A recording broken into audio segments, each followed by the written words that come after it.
जगत में प्रत्येक व्यक्ति को किसी ना किसी प्रकार की निर्बलता अवश्य होती है। जैसे कोई बहुत तेजी से दौड़ नहीं पाता तो कोई अधिक भार नहीं उठा पाता, कोई असाध्य रोग से पीड़ित रहता है तो कोई पढ़े हुए पाठों को स्मरण में नहीं रख पाता। ऐसे अनेकों उदाहरण और भी हैं।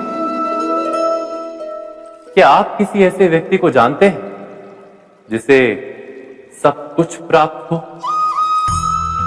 और हम जीवन की उस एक निर्बलता को जीवन का केंद्र मानकर जीते हैं?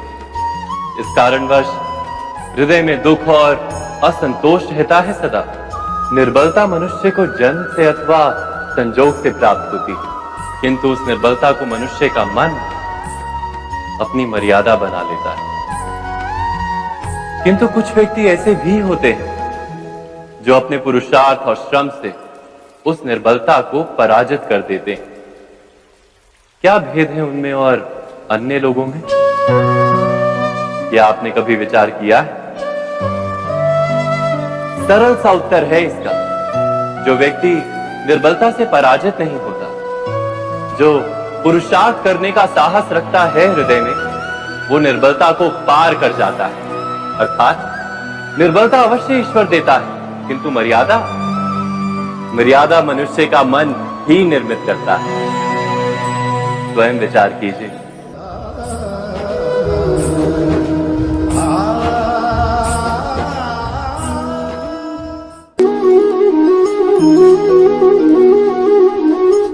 भविष्य का दूसरा नाम है संघर्ष।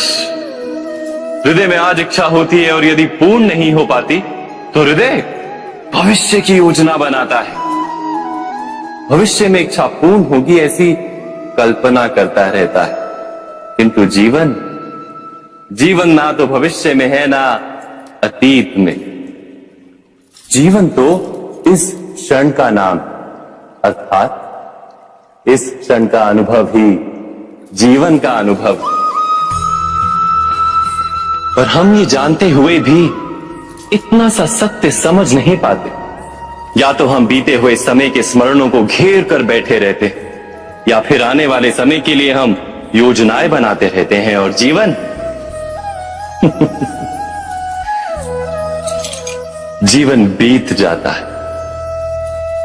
एक सत्य यदि हम हृदय में उतार लें कि ना हम भविष्य देख सकते हैं, ना ही भविष्य निर्मित कर सकते हैं, हम तो केवल धैर्य और साहस के साथ भविष्य को आलिंगन दे सकते हैं, स्वागत कर सकते हैं भविष्य का। तो क्या जीवन का हर पल जीवन से नहीं भर जाएगा? स्वयं विचार कीजिए।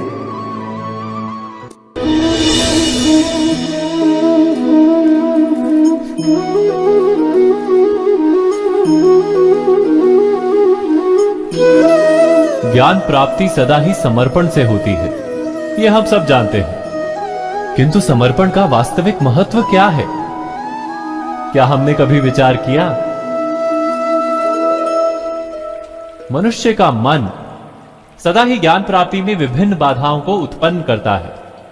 कभी किसी अन्य विद्यार्थी से ईर्ष्या हो जाती है, कभी पढ़ाए हुए पाठों पर संदेह जमता है और कभी गुरु द्वारा दिया गया दंड मन को अहंकार से भर देता है। नहीं, क्या ऐसा नहीं होता?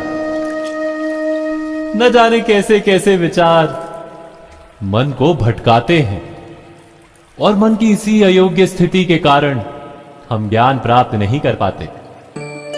मन की योग्य स्थिति केवल समर्पण से निर्मित होती है। समर्पण मनुष्य के अहंकार का नाश करता है, ईर्ष्या, महत्वाकांक्षा आदि भावनाओं को दूर कर हृदय को शांत करता है और मन को एकाग्र करता है। वास्तव में ईश्वर की सृष्टि में ना ज्ञान की मर्यादा है ना ज्ञानियों की। गुरु दत्तात्रेय ने तो गाय और श्वान से भी ज्ञान प्राप्त कर लिया था। अर्थात विषय ब्रह्म ज्ञान का हो या जीवन के ज्ञान का या गुरुकुल में प्राप्त होने वाले ज्ञान का, उसकी प्राप्ति के लिए गुरु से अधिक महत्व है उस गुरु के प्रति हमारा समर्पण। क्या ये सत्य नहीं?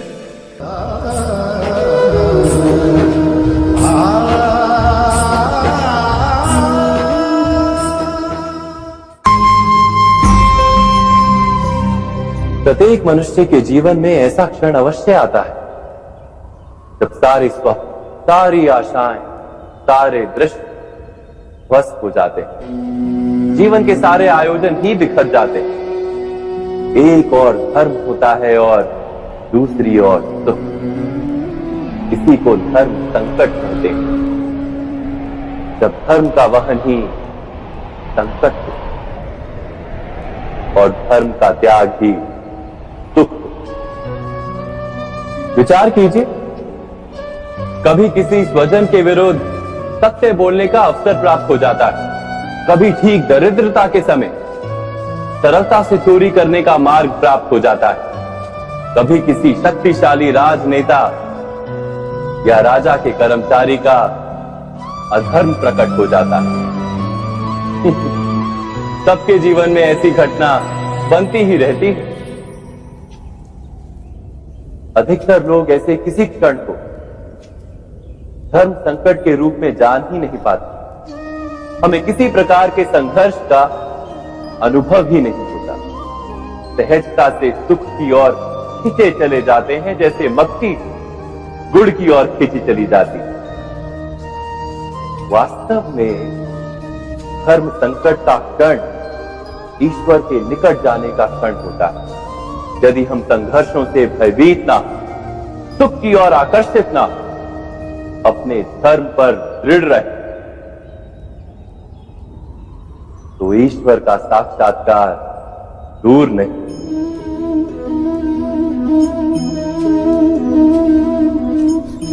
पवन से युद्ध करने वाला पत्ता यदि पेड़ से गिरता है तो भी आकाश की ओर उठता है। पवन से झुकने वाली घास वही भूमि पर रह जाती है। अर्थात धर्म संकट से यदि हम संकट को ही टाल दें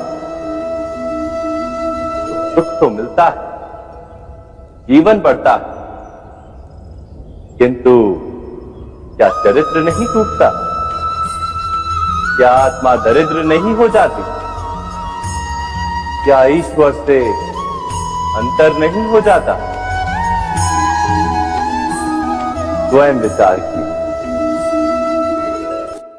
दो व्यक्ति जब निकट आते हैं तो एक दूसरे के लिए सीमाएं और मर्यादाएं निर्मित करने का प्रयत्न अवश्य करते हैं। हम यदि सारे संबंधों पर विचार करें तो देखेंगे कि इन सारे संबंधों का आधार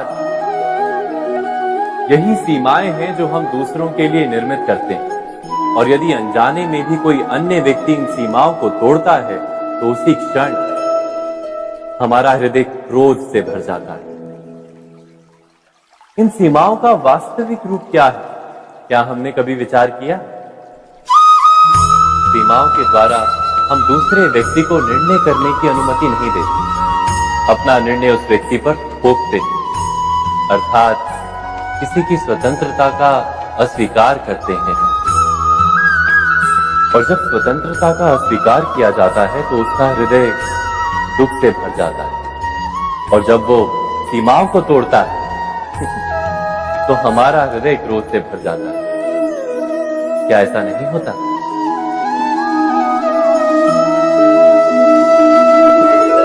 पर यदि एक दूसरे की स्वतंत्रता का सम्मान किया जाए तो किसी मर्यादाओं या सीमाओं की आवश्यकता ही नहीं होती। अर्थात जिस प्रकार स्वीकार किसी संबंध का देह है, क्या वैसे ही स्वतंत्रता किसी संबंध की आत्मा नहीं? स्वयं विचार कीजिए। सबके जीवन में ऐसा प्रसंग अवश्य आता है कि सत्य कहने का निश्चय होता है हृदय में, किंतु मुख से सत्य निकल नहीं पाता। कोई भय मन को घेर लेता है। किसी घटना अथवा प्रसंग के बारे में बात करना या फिर स्वयं से कोई भूल हो जाए उसके बारे में कुछ बोलना, क्या ये सत्य है? नहीं, ये तो केवल तथ्य है। अर्थात जैसा हुआ था वैसा केवल बोल देना सामान्य सी बात है। किंतु कभी कभी उस तथ्य को बोलते हुए भी भय लगता है। कदाचित किसी दूसरे की भावनाओं का विचार आता है मन, दूसरे को दुख होगा ये भय भी शब्दों को रोकता है। तो ये सत्य क्या है? क्या हमने कभी विचार किया है? जब भय रहते हुए भी कोई तथ्य बोलता है तो वो सत्य कहलाता है। वास्तव में सत्य कुछ और नहीं, केवल निर्भयता का दूसरा नाम। और निर्भय होने का कोई समय नहीं होता, क्योंकि निर्भयता आत्मा का स्वभाव है। अर्थात क्या प्रत्येक क्षण सत्य बोलने का क्षण नहीं होता?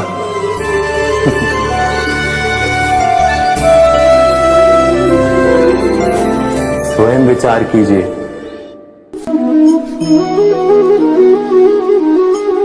श्रेष्ठता का क्या अर्थ है? श्रेष्ठता का अर्थ है दूसरों से अधिक ज्ञान प्राप्त करना। अर्थात मूल्य इस बात का नहीं कि स्वयं कितना ज्ञान प्राप्त किया, मूल्य इस बात का है कि प्राप्त किया हुआ ज्ञान अन्य लोगों से कितना अधिक है।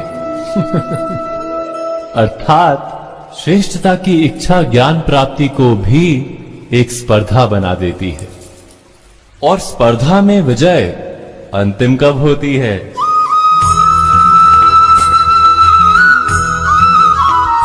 कुछ समय के लिए तो श्रेष्ठ बना जा सकता है, किंतु सदा के लिए कोई श्रेष्ठ नहीं रह पाता। फिर वही असंतोष, पीड़ा और संघर्ष जन्म लेता है। किंतु श्रेष्ठ बनने के बदले यदि उत्तम बनने का प्रयत्न करें तो क्या होगा? उत्तम का अर्थ है कि जितना प्राप्त करने योग्य है वो सब प्राप्त करना, किसी से अधिक पाने की इच्छा से नहीं, मात्र आत्मा की तृप्ति हेतु कुछ प्राप्त करना। उत्तम के मार्ग पर किसी अन्य से स्पर्धा नहीं होती, स्वयं अपने आप से स्पर्धा होती है। अर्थात उत्तम बनने का प्रयत्न करने वाले को देर अबेर सारा ज्ञान प्राप्त हो जाता है, बिना प्रयत्न के ही वो श्रेष्ठ बन जाता है। किंतु जो श्रेष्ठ बनने का प्रयत्न करता है वो श्रेष्ठ बने या ना बने, उत्तम कभी नहीं बन पाता।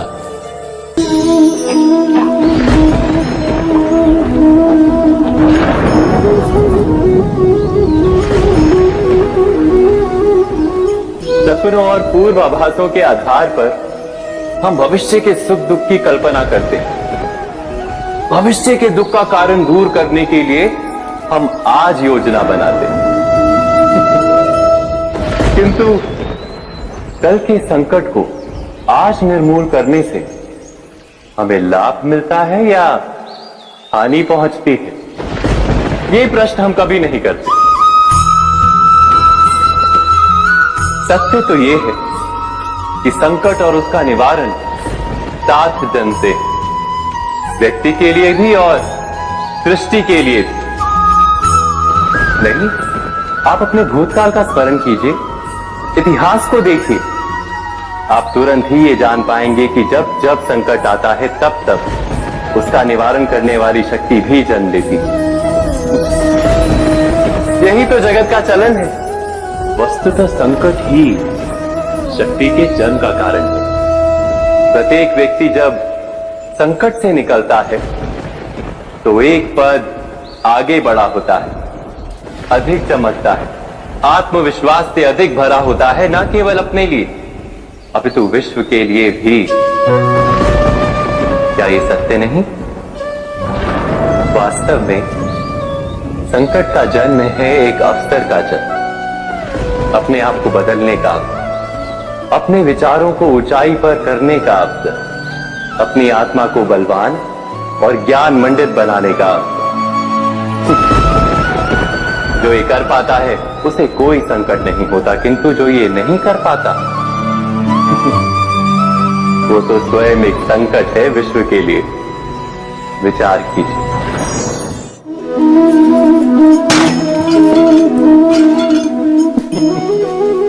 स्वयं विचार कीजिए।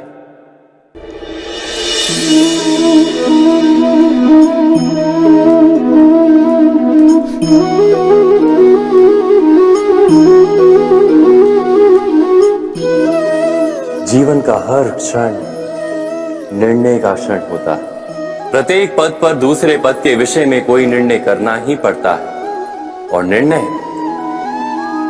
निर्णय अपना प्रभाव छोड़ जाता है।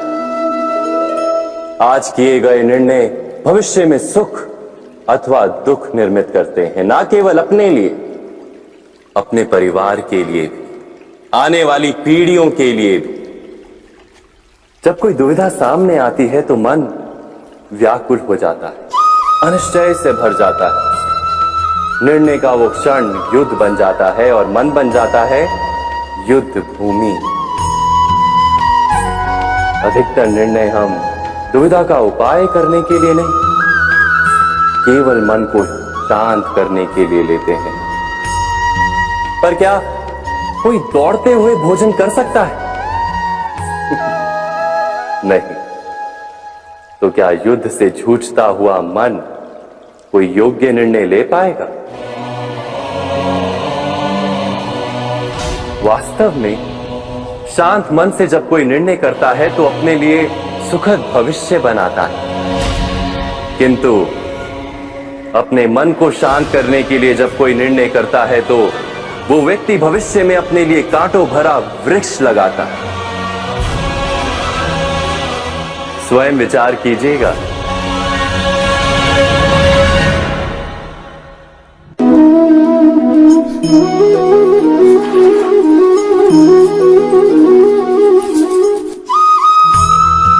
जीवन में आने वाले संघर्षों के लिए जब मनुष्य स्वयं को योग्य नहीं मानता, जब उसे अपने ही बल पर विश्वास नहीं रहता, तब वो सद्गुणों को त्याग कर दुर्गुणों को अपनाता है।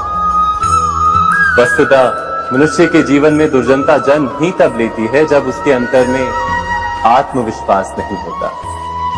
आत्मविश्वास ही अच्छाई को धारण करता है। ये आत्मविश्वास है क्या?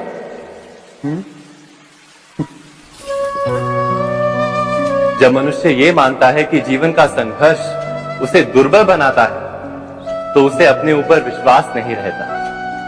वो संघर्ष के पार जाने के बदले संघर्ष से छूटने के उपाय ढूंढने लगता है। किंतु जब वो ये समझता है कि ये संघर्ष उसे अधिक शक्तिशाली बनाते हैं, ठीक जैसे व्यायाम करने से देह की शक्ति बढ़ती है, तो प्रत्येक संघर्ष के साथ उसका उत्साह बढ़ता है। अर्थात आत्मविश्वास और कुछ भी नहीं, मन की स्थिति, जीवन को देखने का दृष्टिकोण मात्र है। और जीवन का दृष्टिकोण तो मनुष्य के अपने वश में होता है। स्वयं विचार कीजिए।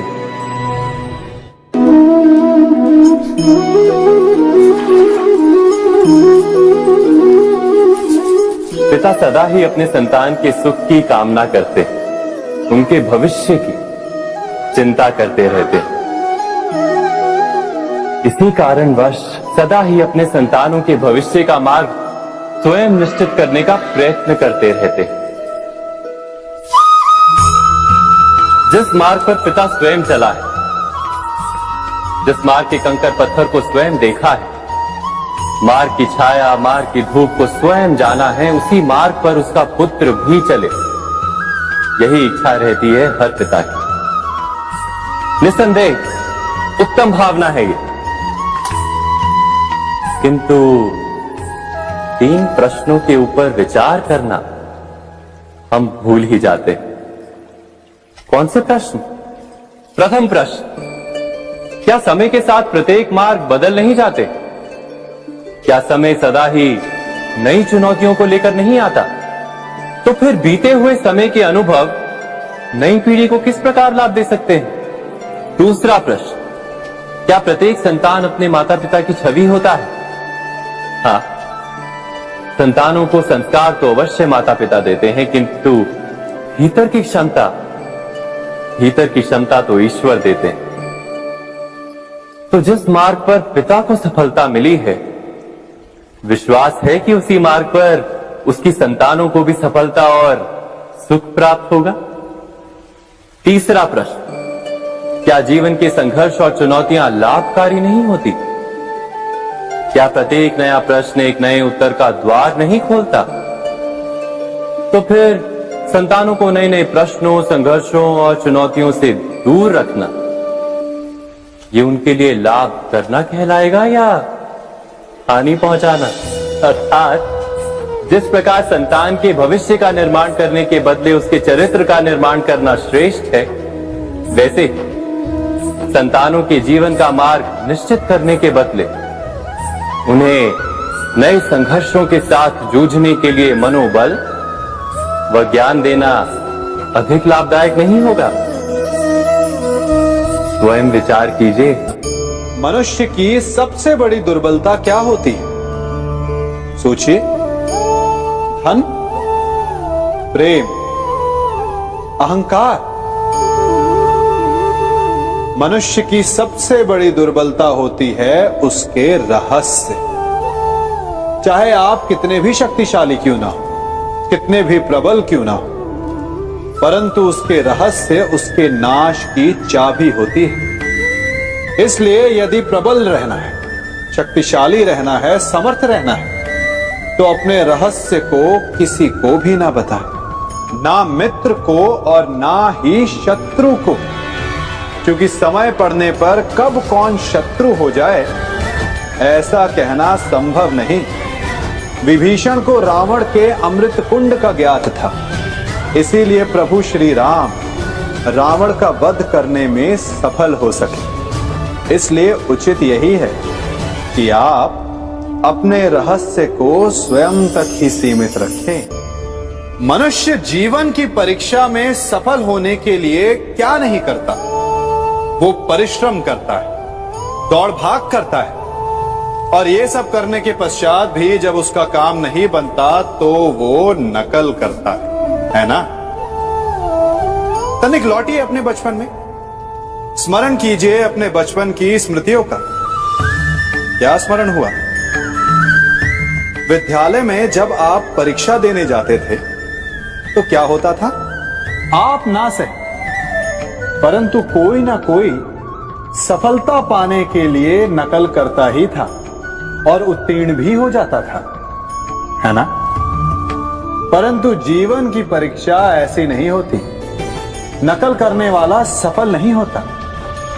कारण विद्यालय में सबके प्रश्न पत्र एक होते थे, परंतु जीवन के प्रश्न पत्र और उनकी कठिनाई सबके लिए भिन्न होती, तो निश्चित रूप से उनके उत्तर भी भिन्न होंगे ना।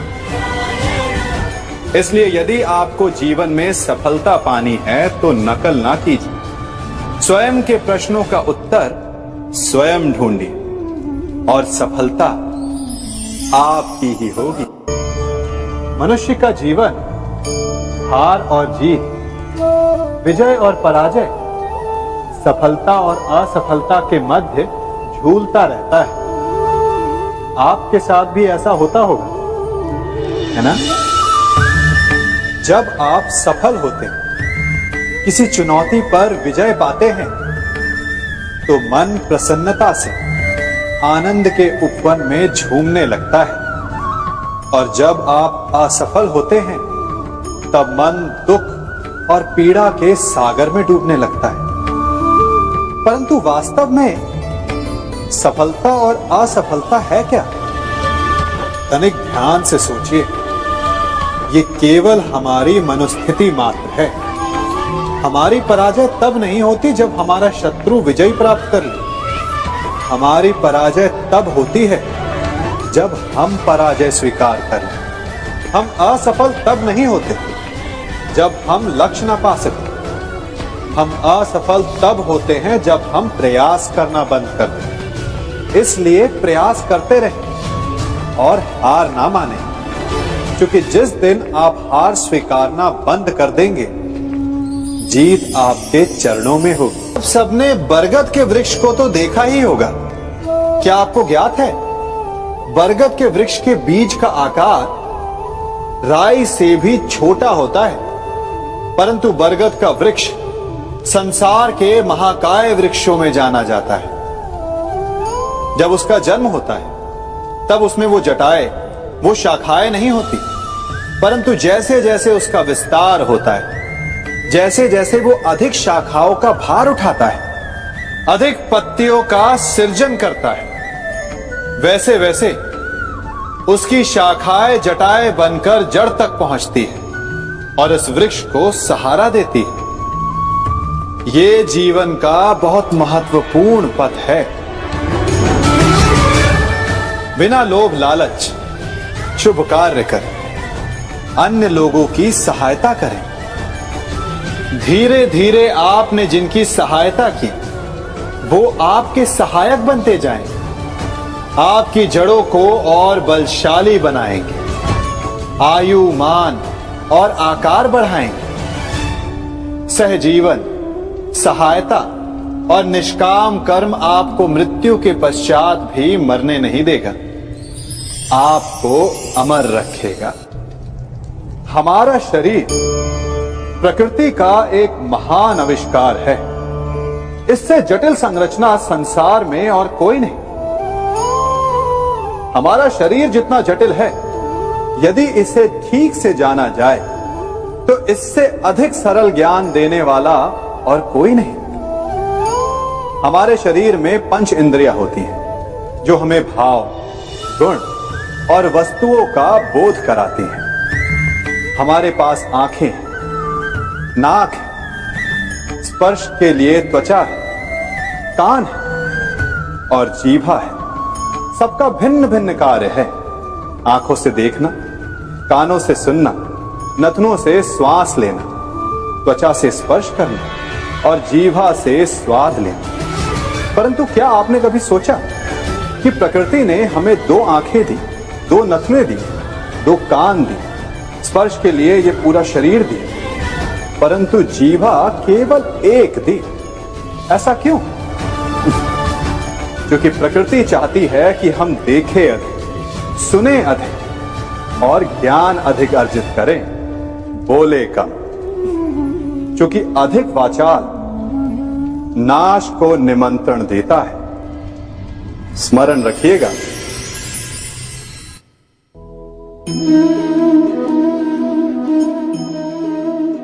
ये सदा यही कहते आए कि यदि आगे बढ़ना है तो अपनों का साथ दो। सत्य कहते हैं, अपनों का साथ देना ही चाहिए, परंतु साथ देने से पूर्व ये अवश्य पहचान लेना चाहिए कि अपने हैं कौन। क्या अपने वही होते हैं जिनके साथ हमारा रक्त संबंध होता है, या अपने मित्र? अपने वो होते हैं जो हमें सद्कार्य के लिए प्रेरित करें, हमें आगे बढ़ाएं, हमारा साथ दें। और वो जिनका साथ देने से समाज का नाश, धर्म की हानि, वो सगे हो करके भी सगे नहीं होते। इसलिए जब अपनों की परिभाषा का चुनाव करें तो उन्हें अपना माने जो आपका साथ दे, उन्हें नहीं जो हमें अज्ञान के मार्ग पर ले जाएं।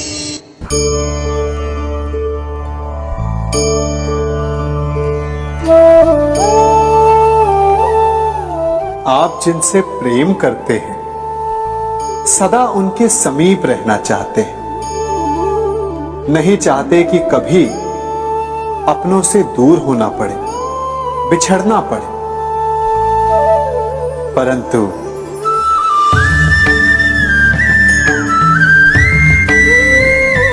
एक समय के पश्चात अपनों से दूर हो जाना उन्नति के लिए आवश्यक है। आप माता पिता हैं। यदि आप अपनी संतान के जीवन के हर पग पर उनका मार्गदर्शन करते रहेंगे तो आपकी संतान स्वयं मार्ग चुनना कैसे सीखेगी? मार्ग के कांटों से स्वयं को बचाना कैसे सीखेगी? इसीलिए एक समय के पश्चात अपनों से बनाई गई दूरी सदा लाभदायक रहती है। आज मैं आप सबको एक कथा सुनाता हूं। एक दिन प्रातः एक व्यापारी अपने घर से निकला। घर से निकलते ही एक बिल्ली ने उस व्यापारी का मार्ग काट दिया। व्यापारी घबरा गया, वो फिर से घर लौट गया और शुभ घड़ी की प्रतीक्षा करने लगा। और जब वो पुनः अपने घर से निकला तब वो वाहन जा चुका था जिससे राजा तक पहुंचकर उसे भेंट देनी थी। राजा को भेंट नहीं मिली। राजा क्रोधित हो गए। राजा ने उस व्यापारी का व्यापार बंद करवा दिया। इस कारण व्यापारी क्रोधित होकर घर पर अपनी पत्नी से लड़ बैठा। पत्नी अपने बच्चों समेत मैके वापस चली गई और उस व्यापारी के जीवन में यदि कुछ रह गया था तो केवल अंधकार। और इन सब का कारण वो उस बिल्ली को मानता रहा जिसने उसका मार्ग काटा था। ऐसा ही एक दूसरा व्यापारी राजा को भेंट देने निकला और उस व्यापारी का मार्ग भी एक बिल्ली ने काट दिया। वो व्यापारी तनिक घबराया, परंतु उसने आगे बढ़ना अधिक उचित समझा। राजा तक वो समय पर पहुंचा। उसने राजा को भेंट दी। राजा प्रसन्न हुए और राजा ने व्यापारी को अपना व्यापार बढ़ाने की अनुमति दी, स्वर्ण आभूषण दी। जब व्यापारी घर पर पहुंचा तो पत्नी को आभूषण और अपने बच्चों को देने के लिए वस्त्र थे उसके पास। हर ओर प्रसन्नता थी। समझ रहे हैं ना?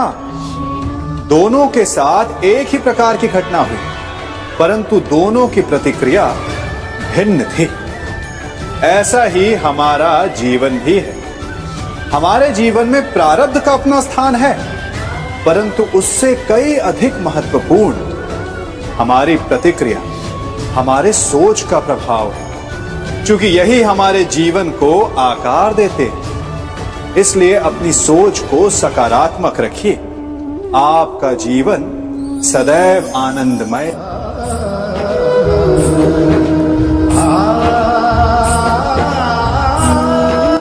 हम सभी अपने जीवन में कोई ना कोई कार्य करते हैं। कार्य करते हैं तो थकान की अनुभूति होती है, और यदि थकान ना उतरे तो कार्य करने का मन नहीं करता। हम आशा करते हैं कि कदाचित एक दिन में 24 के स्थान पर 26 घंटे होते तो आराम करने के लिए हमें और अधिक समय मिल जाता। हमें ऐसा अनुभव होता है कि हम बहुत अधिक कार्य कर रहे हैं, है ना? परंतु क्या आपने कभी सोचा है कि जो लोग संसार में सफल हैं, उनके पास भी सफल होने के लिए दिन में केवल 24 घंटे थे? तो फिर वो सफल क्यों है? इसका एक छोटा सा रहस्य है। वो कार्य चुनते हैं जो उन्हें प्रिय है, जिसे करने में उन्हें आनंद आता है। उन्हें लगता ही नहीं कि वो कार्य कर रहे हैं, उन्हें लगता है कि वो प्रतिपल आनंद मना रहे हैं। और जब आप आनंद मनाते हैं तो थकान कैसी? इसलिए यदि आप जीवन में कोई भी कार्य करें तो वो आपके मन को भाना चाहिए, या जो कार्य आप कर रहे हैं उसे अपने मन को भा देने दो। सफलता आपको मिलेगी। कभी सोचा है हमारा जीवन भी उस रेत की घड़ी की भांति है? जो रेत नीचे गिर चुकी है वो हमारा अतीत है, जो अब भी ऊपर है वो हमारा आने वाला भविष्य है, और वर्तमान ये संकुचित स्थल है जहां से धीरे धीरे करके रेत गिर रही है। अर्थात हमारे पास जीने के लिए यही एक क्षण है। उसका उपयोग कैसे करना है ये हम पर निर्भर करता है। जो बीत गया उसका दुख मनाना है, या जो भविष्य में होने वाला है उसकी प्रतीक्षा में क्रोध करना है। सब कुछ करने के लिए यही एक क्षण है। प्रसन्न रहना है तो उसके लिए भी यही एक पल है। प्रतीक्षा करते रहोगे तो ये पल भी भूतकाल में बदल जाएगा। इसलिए आनंद के लिए, परोपकार के लिए प्रतीक्षा ना कीजिए, आपके पास जो पल है उनका भरपूर सदुपयोग कीजिए, क्योंकि इस घड़ी को पलटकर आप फिर से समय अवश्य गिन सकते हैं, परंतु अपना बीता हुआ समय आप वापस नहीं लौटा पाएंगे। मनुष्य भी बड़ा विचित्र प्राणी है। अपनों से नीचे के स्तर के लोगों को वो हे दृष्टि से देखता है, उनका उपहास उड़ाता है, उनसे बार बार कहता है कि तुम्हारा कुछ नहीं हो सकता, तुम भविष्य में कुछ नहीं कर पाओगे। जब मनुष्य के पास धन, संपत्ति, मान होता है तो वो दूसरों का आदर नहीं करता, परंतु वो एक बात भूल जाता है कि उससे भी अधिक शक्तिशाली कोई अस्तित्व में है, और वो है समय। काल काल अपना चक्र कब बदलेगा ये कोई नहीं जानता। समय अपनी करवट कब लेगा ये कोई नहीं जानता। कोयला भी समय के साथ साथ हीरे में परिवर्तित हो जाता है। इसलिए जीवन में कभी भी किसी का भी उपहास नहीं उड़ाना चाहिए।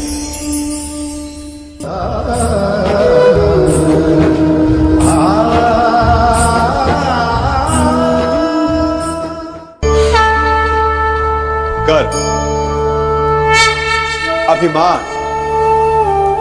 और अहंकार, ये तीनों सुनने में एक जैसे लगते हैं, परंतु तीनों का अर्थ भिन्न होता है और परिणाम भी।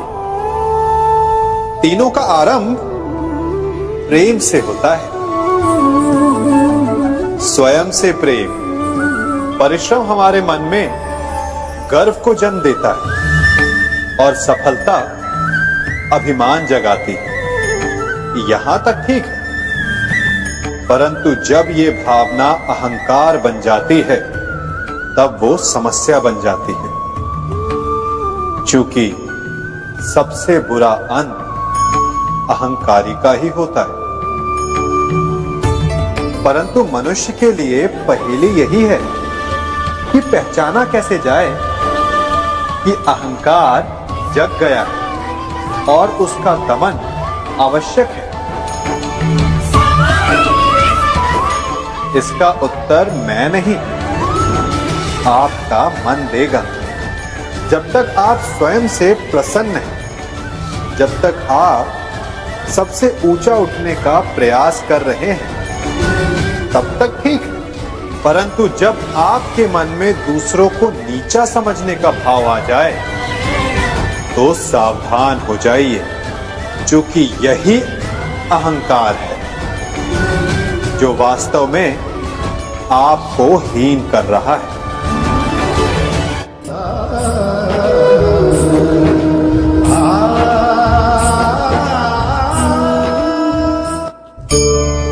आज मैं आप सबको एक कहानी सुनाता हूं। एक दिन गोकुल में दो व्यापारी आए। एक व्यापारी शहद का था, बड़ा मीठा शहद था उसका, परंतु वो गोकुल में टिक नहीं पाया। उसके व्यापार ने घाटा खाया और शीघ्र ही वो गोकुल छोड़कर चला गया। और दूसरा व्यापारी मिर्च का था। पहले दिन वो एक पोटली लाया और दूसरे ही दिन वो पूरी बैलगाड़ी भर कर लाया, और धीरे धीरे पूरी मथुरा में उसकी धाक जम गई। मुझे बड़ा आश्चर्य हुआ, तो मैंने बाबा से पूछा कि ऐसा क्यों कि एक मीठे शहद का व्यापारी कंगाल हो गया और एक मिर्च का व्यापारी धीरे धीरे नगर सेठ बन गया। बाबा मुस्कुराए और उन्होंने कहा कि मीठी बोली बोलने वाले की तीखी मिर्च भी बिक जाती है, और जो कड़वी बोली बोलता है उसका मीठा शहद भी नहीं बिकता। वाह, कितने उत्तम विचार हैं उनके, और उचित ही है। मनुष्य अपने जीवन में सदैव अपने वचनों से उठता है और अपने वचनों से ही गिरता है। इसलिए अपने जीवन में सदैव मीठी बोली बोलने का प्रयास कीजिए, आपका जीवन सरल हो जाएगा। मनुष्य की सबसे बड़ी दुर्बलता क्या होती है? सोचिए। धन, प्रेम, अहंकार। मनुष्य की सबसे बड़ी दुर्बलता होती है उसके रहस्य। चाहे आप कितने भी शक्तिशाली क्यों ना हो, कितने भी प्रबल क्यों ना हो, परंतु उसके रहस्य उसके नाश की चाबी होती है। इसलिए यदि प्रबल रहना है, शक्तिशाली रहना है, समर्थ रहना है, तो अपने रहस्य को किसी को भी ना बताए, ना मित्र को और ना ही शत्रु को, क्योंकि समय पड़ने पर कब कौन शत्रु हो जाए ऐसा कहना संभव नहीं। विभीषण को रावण के अमृत कुंड का ज्ञात था, इसीलिए प्रभु श्री राम रावण का वध करने में सफल हो सके। इसलिए उचित यही है कि आप अपने रहस्य को स्वयं तक ही सीमित रखें।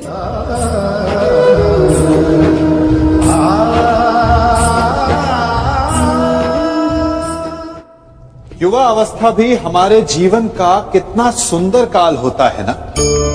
बाहु में बल, मन में कुछ बड़ा कर जाने की चाह, आंखों में भविष्य के सुंदर और कोमल सपने। और इसी अवस्था में मनुष्य के भीतर पनपता है प्रेम। किसी को देखकर उस पर मन मोहित हो जाता है और फिर मनुष्य अपना सब कुछ उस पर न्यौछावर कर देना चाहता है। फिर प्रेम की परिणति होती है विवाह में। क्यों? सबको अपने खट्टे मीठे संस्मरण स्मरण हुआ है ना। परंतु यहीं से अधिकतर माता पिता और संतान के मध्य विचारों का विरोध प्रारंभ हो जाता है। संतान को लगता है कि उसका चुना जीवन साथी ही उसके लिए उपयुक्त है, और माता पिता को लगता है कि संतान अनजाने में भूल कर रही है। संतान का तर्क होता है कि उसे विवाह किससे करना है, ये उसका अधिकार है, और माता पिता का तर्क ये होता है कि अब भी जीवन साथी चुनने की समझ संतान में है ही नहीं। तो इस अवरोध को काटा कैसे जाए, उचित निर्णय कैसे लिया जाए? इसका एक ही मार्ग है, अपने उत्तरदायित्व का भान और अपनों से बड़ों के मापदंडों का भान। विवाह करने से पूर्व ये जान लेना आवश्यक है कि विवाह केवल अपने प्रेम को पाने का मार्ग नहीं है, अपितु विवाह से जीवन का एक नया द्वार भी खुलता है, और हर नए जीवन के साथ नए उत्तरदायित्व भी होते हैं। और यदि इन उत्तरदायित्वों को समझकर निर्णय लिया जाए तो विश्वास कीजिए आपका दाम्पत्य जीवन आनंद से भरा रहेगा और आपको कभी ये पछतावा नहीं होगा कि आपने कोई अनुचित निर्णय लिया। सागर का जल वाष्प बनकर उड़ता है, तब वो हमें दिखाई नहीं देता। मेघ उस जल को अपने भीतर छिपा लेते हैं, लंबी यात्रा करते हैं, प्रयास करते हैं कि वो जल सदा उनके भीतर छिपा रहे। परंतु जब वायु का वेग उन्हें उड़ाकर किसी पर्वत से ले जाकर के टकरा देता है, तब उन मेघों को बरसना ही पड़ता है, क्योंकि यही नियति है, यही प्रकृति है। क्योंकि जल को सागर में जाकर मिलना ही है। ठीक ऐसा ही हमारे साथ भी होता है। हम सत्य अपने मन के मेघों में चाहे जितना छिपाने का प्रयास कर लें, परंतु समय की आंधी उसे वास्तविकता के पर्वत से ले जाकर के टकराकर हमारे समक्ष ले ही आती है। जिस भय के कारण आप सत्य को सामने नहीं लेकर आना चाहते, एक दिन वही भय हमारे समक्ष आकर खड़ा हो जाता है और फिर हम लाचार हो जाते हैं, क्योंकि हमने उस भय का सामना करने की तैयारी नहीं की होती। इसलिए सत्य से भागे नहीं, उसे छिपाए भी नहीं, उसे स्वीकार करें। भविष्य की बड़ी विपत्ति से बच जाएंगे।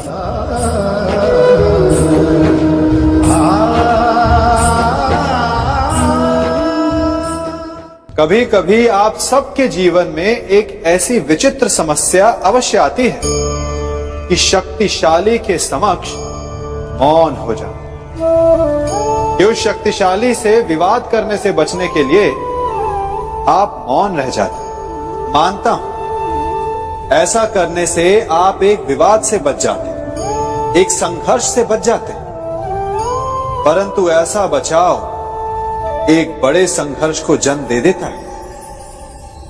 कैसे? हमारा मौन रहना अनजाने में उसका समर्थन बन जाता है और वो स्वयं को अधिक शक्तिशाली अनुभव करता है और यहां से हमारा दमन प्रारंभ हो जाता है। एक के बाद एक हम अन्याय में अनचाहे रूप से सम्मिलित होते चले जाते हैं। तो इसका तोड़ क्या है? ये समझने के लिए ये जानना आवश्यक है कि ऐसी कौन सी बात है जो आपको विरोध करने से रोकती है।